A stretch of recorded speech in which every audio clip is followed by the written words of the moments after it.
All India institute of medical science बनकर हमारे राज्य को मिला, पुराना खाद कारखाना चालू हुआ, स्पोर्ट्स यूनिवर्सिटी बनी। उत्तर प्रदेश के अंदर आज 60 मेडिकल कॉलेजेस बनकर तैयार हुए हैं। हर जिले में एक मेडिकल कॉलेज बनाने की योजना है। एयरपोर्ट्स बन रहे हैं, कुशीनगर में एयरपोर्ट बना, जेवर में बन रहा है, अयोध्या में बन रहा है। कितने सारे नए एक्सप्रेस वेज बने हैं, Purvanchal express way, Bundelkhand express way, Ganga express way. मेरी पार्टी अपना दल सभी दबे कुचले पिछड़े दलित वंचित समाज की राजनीति करती है और हम सभी की बात करते हैं।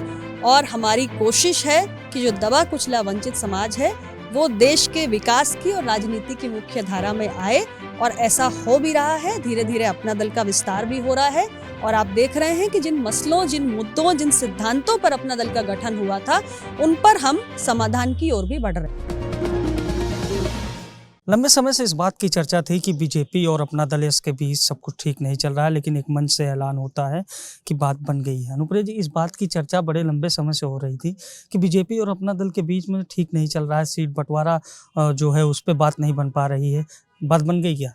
ऐसा है कि दो दलों के बीच में जो एक गठबंधन में है, जब सीटों का बंटवारा होता है तो चर्चा लंबी चलती है, हर पहलू पर चर्चा होती है और इसलिए जब तक फाइनल स्वरूप नहीं मिल जाता है तब तक ऐसा लगता रहता है कि बात नहीं बनी है। और सही भी है, जब तक सीटों की संख्या स्पष्ट ना हो जाए और दोनों दल कौन सी सीटें लड़ेंगे ये स्पष्ट ना हो जाए तब तक बात को बना हुआ नहीं माना जा सकता है। फिलहाल हमारी चर्चा सकारात्मक दिशा में आगे बढ़ रही है और अंतिम दौर में है।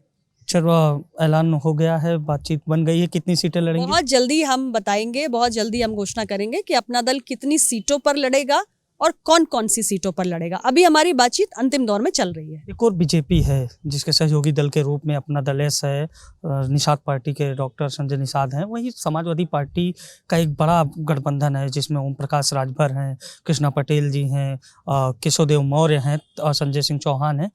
क्या उस गठबंधन से एक गठबंधन मुकाबला कर पाएगा?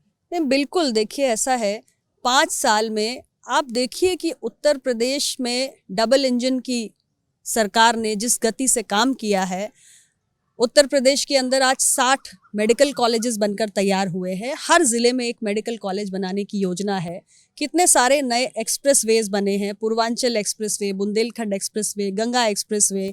इसी प्रकार से आप देखिए नए एयरपोर्ट्स बन रहे हैं, कुशीनगर में एयरपोर्ट बना, जेवर में बन रहा है, अयोध्या में बन रहा है।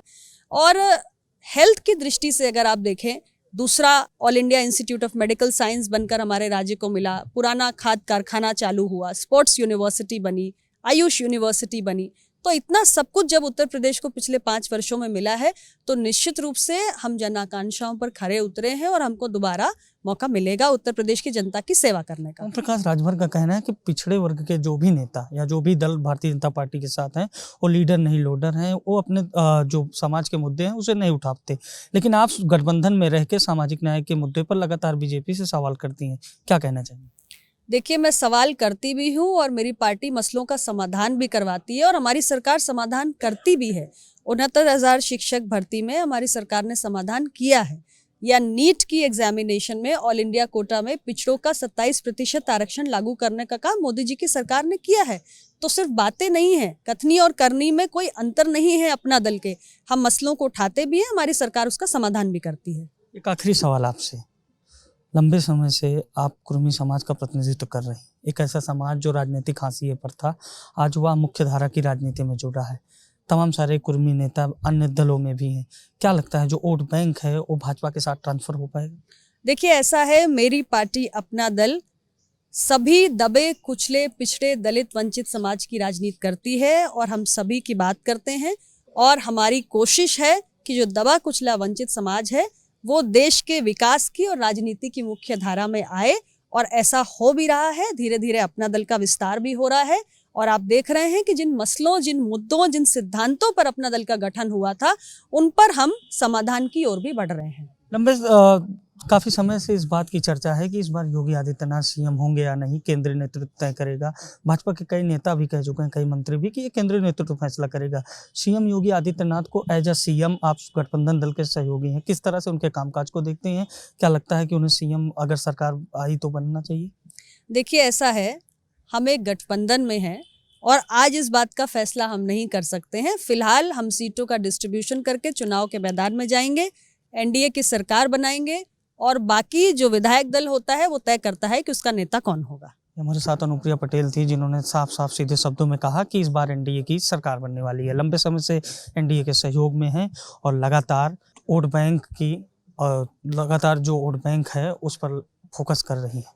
कैमरा पर्सन जितेंद्र के साथ अभिषेक शर्मा, लखनऊ।